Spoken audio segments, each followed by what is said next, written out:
Friends, welcome back to our channel. జీవితం అనేది ఎవరికైనా అంతేనండి. చాలా వాల్యుబుల్ అయింది. ఉన్నంతసేపే, మనము ఈ శరీరంలో ఉన్నంతసేపే. ఆ శ్వాస అనేది ఆగిపోతే ఎవరైనా ఒకటే, మనుషులైనా ఒకటే, జంతువులైనా ఒకటే, ఏదైనా ఒకటే. నేను ఈ మాట ఇప్పుడు ఎందుకు చెప్తున్నాను అనుకుంటున్నారా? దిస్ ఇస్ క్యాట్, మా బాబు బంగారు కన్నా. వీడు వీళ్ళ తల్లిని చాకాను నేను చెప్పాను కదా. వీళ్ళ తల్లిని వాళ్ళ అన్న ఇద్దరిని పెంచాను. వీళ్ళ తల్లికి తొలిసూరు పిల్లలు వీడు పెద్ద పిల్లాడు, వీడు బంగారు కన్నా. వీడు పెద్దోడు, ఇంకిద్దరు ఉన్నారు. ఇంకొక చిన్నోడు కూడా వీళ్ళ చెల్లి, ఇద్దరు ఉన్నారు. వీడు నిజంగా అంటే అందం అనేది కాదు, అందం ఇప్పుడు పోయింది. అందమైన ఒకటే, అందం కాకపోయినా ఒకటే. పోయిన తర్వాత ఏదైనా ఒకటే కదా, పోవాల్సిందే. అందమనే కాదని కాదు, అందగాడు, హీరో, బ్యూటిఫుల్ పిల్లోడు. దాంతోపాటు వీడి గొప్పతనం ఏంటంటే బాగా తింటాడండి. ఈ బో తింటాడు, బో పెడితే బో తింటాడు, పాలు తాగుతాడు. వీళ్ళకి పెట్ ఫుడ్ ఉంది, అది పెడితే అది కూడా బాగా తింటాడు. వీడు బాగా తిని బుజ్జిగా బాగా ఆడుకుంటాడు, క్యూట్గా. ఇంకిద్దరు ఉన్నారు, సరిగా తినరు వాళ్ళు. వీడే బాగా తినే పిల్లోడు. వీడంటే మాకు చాలా ఇష్టం, ప్రేమ వీడి పట్ల. ఎందుకంటే బిడ్డ బాగా తింటాడు, మాతో కూడా ఉంటాడు, పక్కన పడుకుంటాడు. భయం కూడా, కుక్కలంటే వీడికి భయం, బాగా భయం పిల్లోడికి. నేను లేని బయటికి వెళ్ళాను. నేను వచ్చేసరికి ఏం జరిగింది ఇంట్లో అంటే, మా అమ్మాయి ఉండింది ఇంట్లో, బయట ఆడుకుంటూ ఉన్నారంట. కుక్కలు వచ్చి కురికాయి పోయాడు బిడ్డ. అంటే నిజంగా చెప్తున్నాను, కుక్కలు కురికాయి అనడానికి కూడా గాయం ఎక్కడ జస్ట్ గీక్కుంది. అంటే ఆ టైం వచ్చినప్పుడు ఏదో ఒక రకంగా నిందలేంది బొందుబోదు అన్నట్టు ఏదో ఒక రకంగా పోవడానికి అది ఒక సూత్రం అయిందనమాట. వీడికి వెళ్ళాడు బిడ్డ ఈ రోజుకి.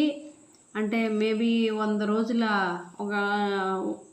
అంటే 100 రోజుల పైన, 100 రోజులు, ఇంకొక 105 days అనుకోండి. వీడి వయసు, పిల్లాడి వయసు. పోయాడు బిడ్డ. చూడండి, కళ్ళలో పోయినట్టుంది ప్రాణం. అందుకని ఈ రోజుతో రుణం తీరిపోయింది వాడికి, మాకు. ఇంతవరకు రుణం ఉన్నట్టుంది పాపం. రుణం తీరింది పిల్లోడికి. వెళ్ళిపోయాడు, నేను వచ్చేసరికి లేడు. మా అమ్మాయిని అడిగేవాడు నాతోటి. అడిగి పాలు పోయమని, అన్నం పెట్టమని, లేదు వాడికి ఫుడ్ పెట్టమని చెప్పి అడిగి పెట్టించుకొని తినే పిల్లోడు వీడు. రాత్రి లేదు వచ్చి పక్కన పడుకునేస్తాడు పాపం. అట్లున్నాడు బిడ్డ. ఏంటోనండి, కొంచెం బాధేస్తుంది. ప్రాణం అన్నాక ఎవరిదైనా ఒకటే ప్రాణం కదా. ప్రాణం అంటే అందరికీ అంతే అండి. ఆ శ్వాస అంటే అందరికీ, ఇప్పుడు మనకెంత శ్వాస వాళ్ళకు కూడా అంతే శ్వాస. మన శ్వాస ఎంత గొప్ప, వాళ్ళ శ్వాస కూడా అంతే. అయితే నేను కోరుకునేది ఏంటంటే, వీడు మాతో ఉన్నాడు. మేము శాకాహారులు, ధ్యానులు. మేము ఏ జీవికి జీవహింస చేయకూడదని మా కోరిక. అహింస పరమోధర్మం నమ్మే వాళ్ళము. అట్లా ధ్యానం చేస్తూ ఉంటే మాతో వచ్చి కూర్చొని ఒళ్ళు పడుకొని అట్లా చేసేది. వీళ్ళ తల్లి ఎప్పుడు నా ఒళ్ళు పడుకొని నిద్రపోయేది. పిల్లలు వీళ్ళు కూడా అంతే. అట్లా మా దగ్గర ఉన్నారంటే మరి వీళ్ళకి ఏ రుణబంధం ఉన్నిందో మరి తెలియదు, కానీ అలా ఉన్నారు. ఇప్పటికి వీడికి రుణం తిరిగిందంటే నేను కోరుకునేదల్లా ఒకటే, వీడికి మంచిగా హాయిగా బిడ్డగా పోయి పైలోకాలు పోయి మంచిగా మానవ జన్మ తీసుకోవాలని కోరుకుంటున్నాం మా పిల్లోడిని. వీడి పేరు పెద్ద పండుకి ఈరోజు ఈ భూమి మీద రుణం తీరిపోయింది. పైలోకాలకి వెళ్ళి గొప్ప మానవ జన్మ తీసుకోవాలని కోరుకుంటున్నాను. అదేవిధంగా నేను చేయగలిగింది చిన్న రుణం, ఈ రోజుతో రుణం తీరుతుంది కదా. అందుకని పువ్వులు తెచ్చా. వాళ్ళ తల్లి చూడు, వాళ్ళ తల్లి పాపం భయపడుతుంది. వాళ్ళ తల్లి ఏం జరిగిందో బిడ్డకు తెలియకుండా భయపడుతుంది, ఏడుస్తుంది. అసలు ఇంకా ఏడుస్తుంది. అంత అరిచేవాళ్ళు సైలెంట్ అయిపోయారు. వాళ్ళ తల్లి, ఇంకిద్దరు పిల్లలు ఉన్నారు, వాళ్ళు కూడా సైలెంట్ అయిపోయారు. వీడిని చూసి ఏమి వాళ్ళకి అర్థం కాక అయోమయంతో, భయంతో గుమ్మనైపోయారు పాపం పిల్లలు. మనమైతే లబో దిబోని ఏడుస్తాం కదా, నా బిడ్డ అని చెప్పేసి ఏడుస్తాం కదా. పాపం అదే కూడా తల్లి ఎంత అల్లాడిపోయేది. మేమేమన్నా పట్టుకుంటే వీడు అరిచినాడంటే కూడా, వీడు ఒక్కడే కాదు వాళ్ళ పిల్లలు అరిస్తే వాళ్ళ తల్లి మాపై గొడవకు వచ్చేసేది, నా బిడ్డలు ఏం చేశారని. అట్లా పాపం తల్లి అంటే తల్లి ప్రేమ తల్లిదే కదండి. ఎవరైనా తల్లి ప్రేమ అంటే తల్లి ప్రేమే కదా. అల్లాడిపోయేది నా బిడ్డలు ఏమంటున్నారని. అట్లా చేసేది వీళ్ళమ్మ. వీడు పోయాడు పాపం గద గదా అంటుంది.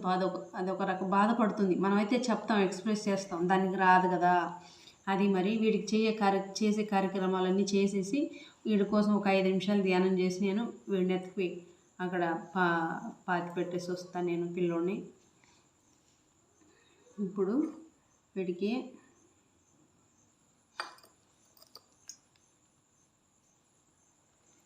పసుపు కుంకుమ పెట్టి అందరు మన జీవితం మనం ఎట్లా గొప్పదో అట్లా వాడికి మంచిగా సాగనంపాలనుకుంటున్నా నేను.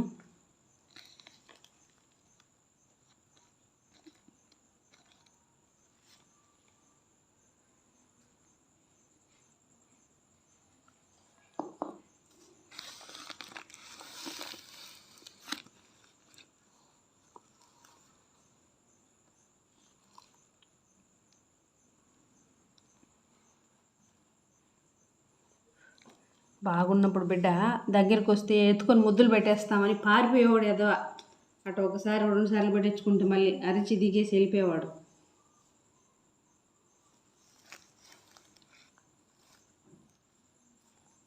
ఇట్లా ఏమన్నా పెడితే కూడా తీసేసేదాకా వదిలేవాడు కాడు వాడికి. వాడు ఏం పెట్టకూడదు వాడు ఒంటి పైన.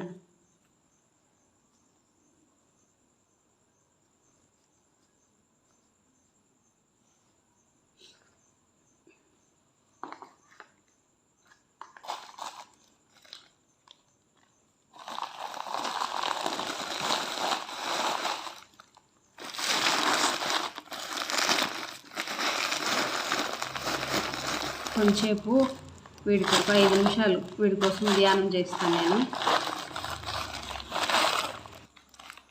ఒళ్ళో పెట్టుకొని ఒక 5 నిమిషాలు వీడి కోసం ధ్యానం చేసి వీడికి చేసే కార్యక్రమం చేసేసి వస్తాను నేను. ఈ రోజుతో ఈ పిల్లాడికి నాకు రుణం తీరిపోయింది.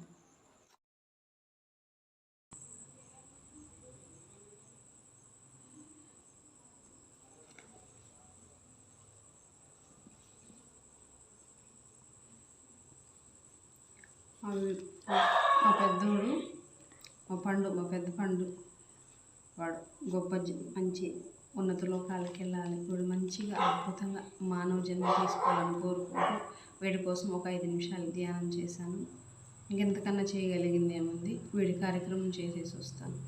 ఇప్పుడు నైట్ అసలు చీకటి ఇంకా కనపడదు. ట్రై చేస్తా కనపడుతుంది నేను అది కూడా చూపించడానికి, లేదంటే ఇక్కడితే ఆపేస్తాను.